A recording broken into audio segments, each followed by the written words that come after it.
Bom dia, pessoal. Pessoal, hoje nós vamos estar falando aqui de propriedades mecânicas. E dentro de propriedades mecânicas, nós vamos estar falando do diagrama de tensão e deformação. Eu deixei até o meu e-mail aqui.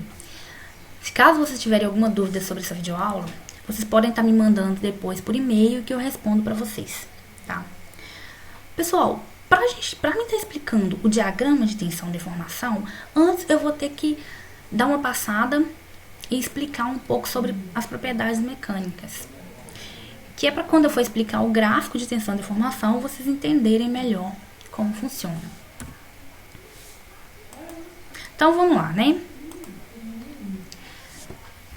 Bom, aqui nós temos o conceito de tensão e deformação. Tensão é a força aplicada em um corpo em uma unidade de área, pessoal. E deformação é qualquer mudança na forma geométrica de um corpo ou das suas dimensões, após ser submetida a uma ação externa.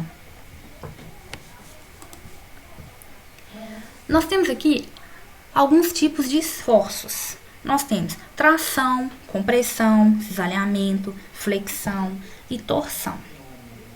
Tração. O que é tração? Tração é a tendência de alongamento do elemento na direção da força atuante. A força de tração, vocês podem ver que a força vem de dentro para fora. E a tração, ela tende a alongar o material, consequentemente diminuindo o seu diâmetro. Aqui nós temos a compressão. Compressão é a tendência à redução do elemento na direção da força atuante.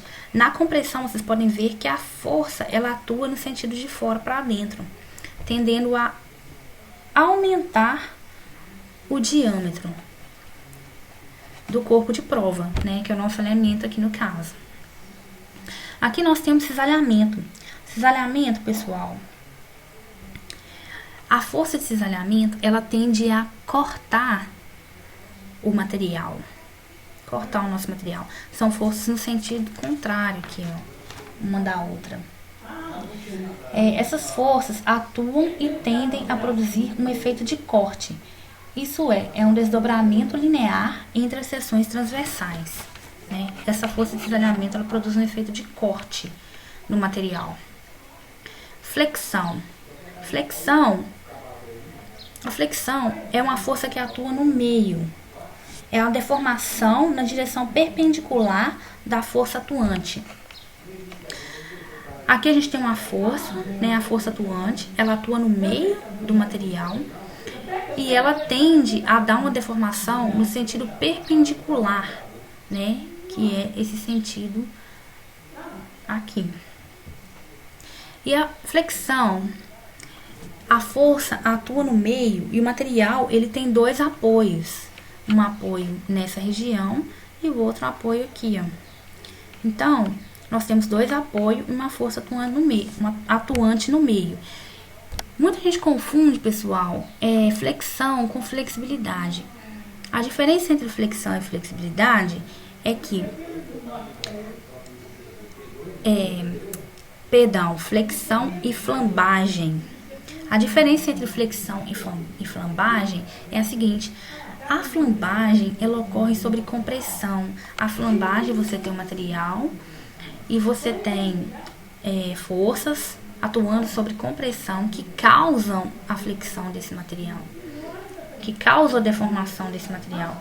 Já a flexão não, a flexão ela ocorre sobre apoios. Você tem dois apoios e você tem uma força atuando no meio. Nós temos aqui também a torção.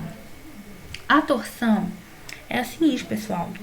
A torção é a força que atua em um plano perpendicular ao eixo e cada seção transversal tende a girar em relação às demais.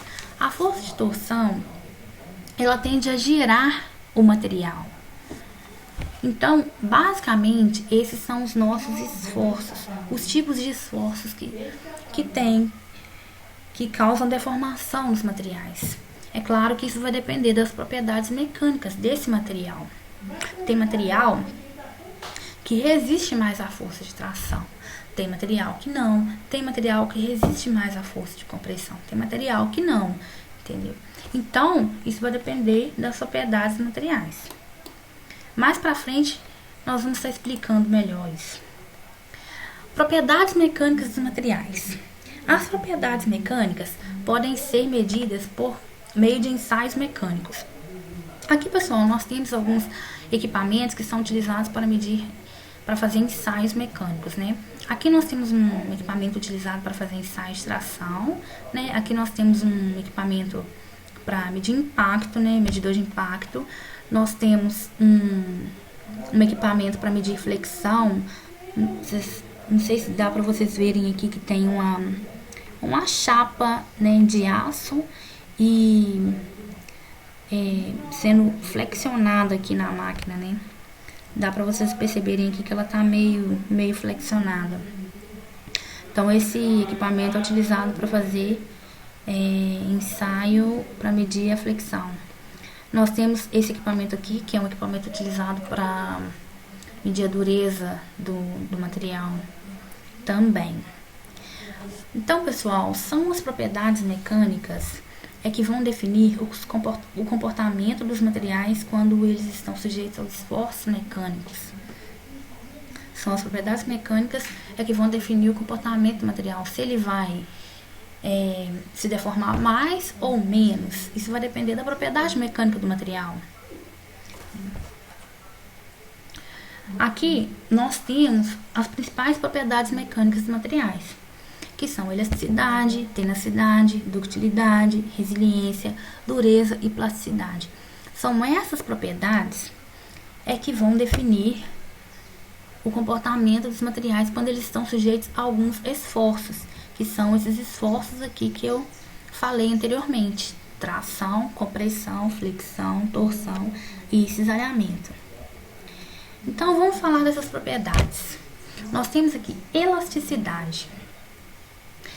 Elasticidade, pessoal, é a capacidade do material de se alongar e voltar à sua forma inicial. É a propriedade que alguns materiais apresentam de recuperar a sua forma ou estado inicial, depois de serem submetidos a uma força exterior. O material se deforma, mas ele volta de novo à sua forma inicial. Então, isso é denominado elasticidade. Tenacidade. Tenacidade é a energia que o material pode absorver antes da sua ruptura. Essa energia pode ser plástica ou elástica, porque a tenacidade ela abrange tanto a zona plástica quanto a zona elástica do gráfico, que eu vou estar mostrando mais para frente para vocês, quando eu entrar na parte de diagrama de tensão e deformação. Então, aqui nós temos também a ductilidade. Nós temos a ductilidade. A ductilidade é a capacidade do material de sofrer deformação plástica. Tem material que se deforma plasticamente, que se deforma muito, tem muita capacidade de sofrer deformação plástica. É um material muito dúctil. Por exemplo, o cobre. O cobre é um material dúctil. O cobre, ele se deforma bastante, ele se deforma muito plasticamente antes da sua ruptura. Antes da sua ruptura, ele consegue se deformar muito. Tem material que não. Tem material que já sofre uma pequena deformação e já acontece a ruptura, né? Resiliência. Resiliência é a propriedade de alguns materiais de acumular energia quando são submetidos a estresse, sem ocorrer a ruptura. É a capacidade do material de voltar ao seu estado normal e de ter sofrido tensão, né? Plasticidade. Plasticidade é a propriedade de um corpo de mudar a sua forma de modo irreversível ao ser submetido a uma tensão. Então, quando acontece, tem uma zona no gráfico de tensão e deformação que é a zona plástica. Na zona plástica desse gráfico, o que acontece, pessoal? A zona plástica desse gráfico o material ele se deforma, porém ele não volta mais à sua forma inicial. Ao contrário do que acontece na zona elástica do gráfico. Na zona elástica, Na zona elástica, o material ele se deforma, mas ele volta à sua forma inicial. Na zona plástica, o material se deforma, mas ele se deforma de forma irreversível. Ele não volta à sua forma inicial, né? E nós temos aqui também a dureza. A dureza é a capacidade de material de riscar o outro, né? São materiais duros. Por exemplo, nós temos diamante. Diamante é um material duro, né? Ele tem muito teor de carbono. Então, é um material bastante duro.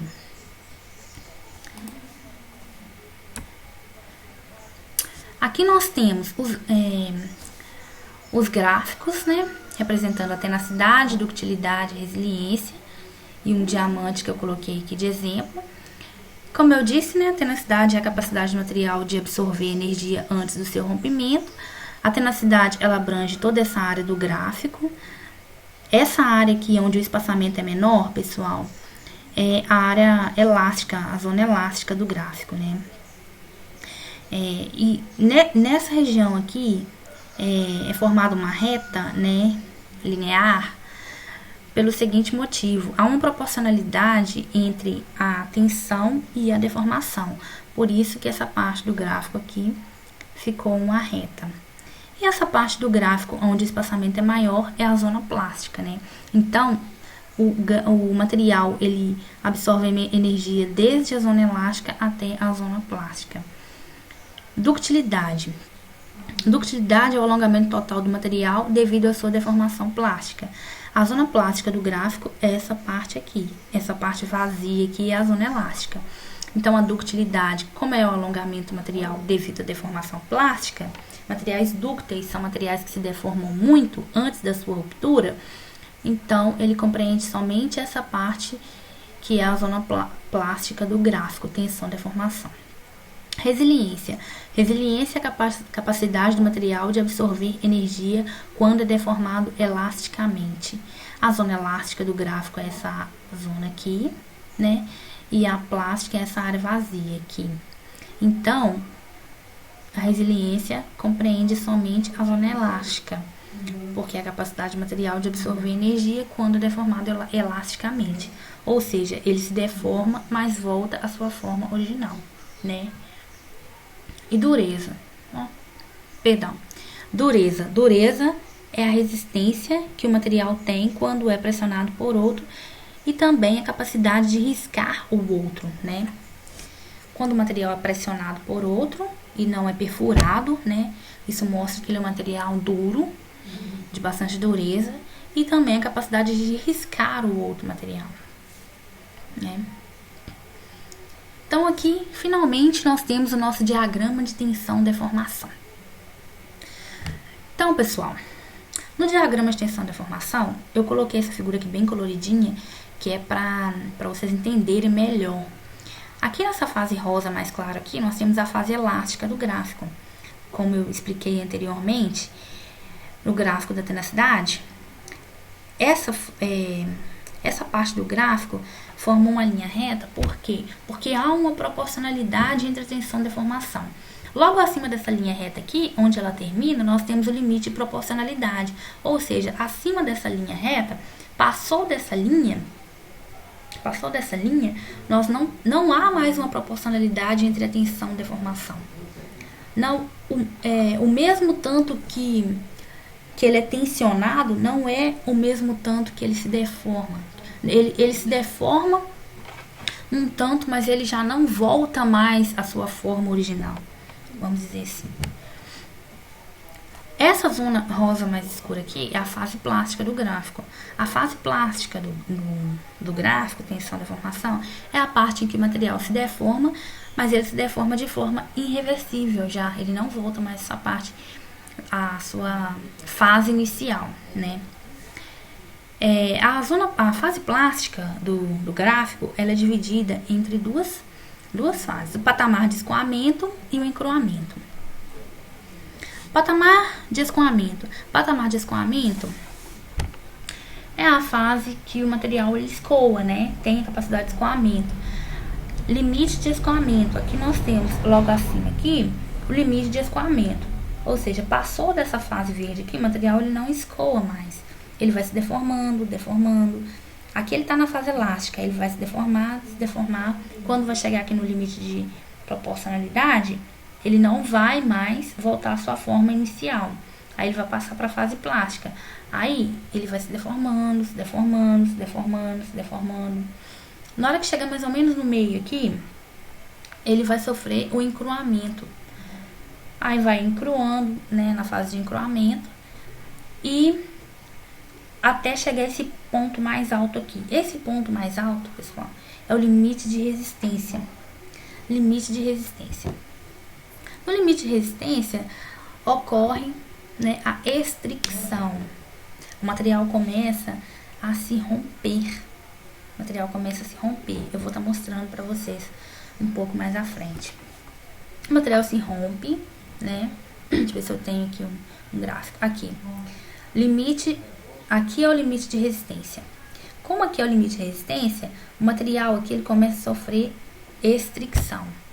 Estricção. Tá vendo como é que o material fica? Ele já começa a sofrer deformação aqui, ó, na sua forma geométrica, né? Então, voltando ao gráfico. Aí, essa fase amarela aqui, clara, é a fase de ruptura. O material vai sofrer estricção, ele vai se deformando, se deformando, se deformando até acontecer a ruptura, né? Aqui nós temos comportamentos materiais, deformação elástica. Na deformação elástica, o material ele se deforma, mas ele volta à sua forma inicial, né? Aí nós temos aqui a fase elástica. Aí nós temos aqui o limite de proporcionalidade, né? Que é onde termina a proporcionalidade da tensão e deformação. Aqui nós temos a deformação plástica, uniforme, né? O material vai se deformando plasticamente, uniforme. Tá vendo que diminuiu o diâmetro interno dele aqui? E vai se deformando, se deformando, se deformando até chegar à força máxima, né? Aí acontece o limite de resistência. Nós temos o limite de resistência, acontece a estricção, tá vendo? O material ele começa a querer se romper aqui. Aí vai na fase de estricção, passou, vai se deformando, se deformando, se deformando até atingir o ponto de fratura, né? A ruptura. E se rompe o material, né? Então, quanto mais você alongar o material, mais ele vai se deformando, se deformando. Tem material que vai romper antes e tem material que vai se romper depois. Isso vai depender das propriedades mecânicas do material. O cobre, por exemplo, como eu disse anteriormente, é um material que vai demorar a se romper. Ele vai passar por todas essas fases aqui e vai sofrer a fratura. Depois de ter alongado muito, de ter se alongado muito, porque ele é um material dúctil, né? Então, ele abrange toda a fase plástica do gráfico de tensão e deformação. Tem material que não. Tem material que vai acontecer a ruptura nele pouco depois que ele sair da zona de proporcionalidade, né? Da zona elástica. Na zona plástica mesmo aqui, ele vai se romper. Isso vai depender isso vai depender das propriedades mecânicas do material, né? Ele vai se romper bem mais cedo do que um material que tem ductilidade, né? Então vai depender do material e da propriedade mecânica desse material. Aqui nós temos o gráfico da tensão e deformação de material normal, de material dúctil e de material frágil. De material normal, o gráfico de tensão e deformação dele é uma curva, né? Bem acentuada aqui. Aí que nós temos tensão e deformação de material dúctil, por exemplo, o cobre, que é o que eu acabei de explicar. O gráfico do cobre é um gráfico mais longo, né? Que abrange uma curva maior. Porque o cobre, como é um material dúctil, ele demora mais a se romper do que o material normal, né? E o material frágil, ferro fundido e cerâmicas. Aqui nós temos o gráfico, né? ferro fundido e a cerâmica são materiais frágeis, ou seja, materiais que se rompem facilmente, né? Então nós temos aqui, ele se rompe primeiro. O gráfico dele é mais curto do que o gráfico do cobre, né? Então aqui nós temos a definição: materiais dúcteis podem ser submetidos a grandes deformações antes da ruptura, sofrer uma grande deformação, como nós podemos ver aqui no gráfico. E materiais frágeis são materiais que possuem pouco ou nenhum escoamento, por exemplo, concreto, né? Nós temos aqui pouco ou nenhum escoamento. Ele nem atingiu aqui quase a fase de escoamento, né? Como eu disse, ele passou um pouquinho da fase elástica e já se rompeu, né? Então o gráfico dele fica mais curtinho aqui. Aqui são algumas referências bibliográficas que nós temos, né? Eu utilizei o livro do Bia, né, e Johnston, esse Mecânica dos Materiais da editora Thompson também é muito bom. Hibbeler, Resistência dos Materiais também são livros muito bons que vocês podem estar pesquisando aí mais sobre o assunto. E eu deixei meu e-mail também no começo do vídeo, tá? Adriana.rosab, repetindo, adriana.rosab@gmail.com. Caso vocês tiverem alguma dúvida, vocês podem estar me perguntando, que eu respondo no e-mail de vocês, tá? E é isso aí, pessoal. Só pra frisar uma coisa aqui, os ensaios mecânicos, os dados extraídos dos ensaios mecânicos são utilizados para a construção do diagrama de tensão e deformação, tá? E o diagrama de tensão e deformação é utilizado para fazer a análise do material, assim como os ensaios mecânicos, né? Então, nós temos aí, foi isso que eu queria passar para vocês. Eu vou fazer mais videoaula para vocês, videoaulas explicando sobre ensaios mecânicos, tá? Para vocês entenderem melhor. Então é isso aí. Até o próximo vídeo. E se você gostou, deixe seu like aí embaixo, tá? A sua curtida. E obrigada.